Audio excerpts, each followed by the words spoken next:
Mais avant, parlons de la clôture aujourd'hui du 43e sommet ordinaire de la CEDEAO à Abuja. Les dirigeants ouest-africains disent n'avoir aucun doute sur la tenue du premier tour de la présidentielle au Mali à la date fixée. Ils croient en un scrutin juste, libre et transparent le 28 juillet prochain, malgré les difficultés. La rencontre a été dirigée par le président Ouattara, président en exercice de la CEDEAO. Le reportage de notre envoyé spécial à Abuja, Jean Kofi Abola. 2 jours de travaux de la CEDEAO en sa 43e session ordinaire le 17 et 18 juillet 2013 dans la capitale nigériane.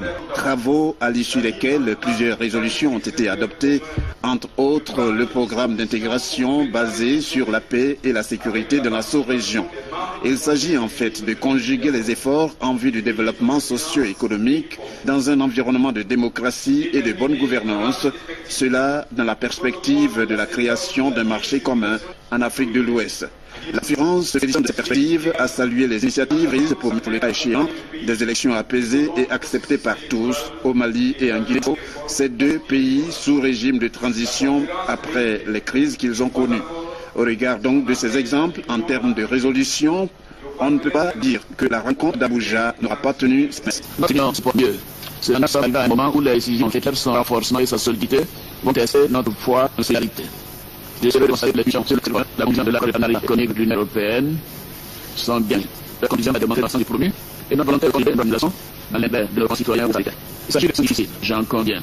Elles exigent une politique de la part des chefs d'État eux-mêmes, parce que la solidarité de terre implique des sacrifices au niveau du développement, mais des gains pour notre communauté et nos populations. Il s'agit pour chacun de nos pays de donner un peu aujourd'hui pour recevoir beaucoup plus demain. Le président de la République de Côte d'Ivoire, Alassane Ouattara, président en exercice de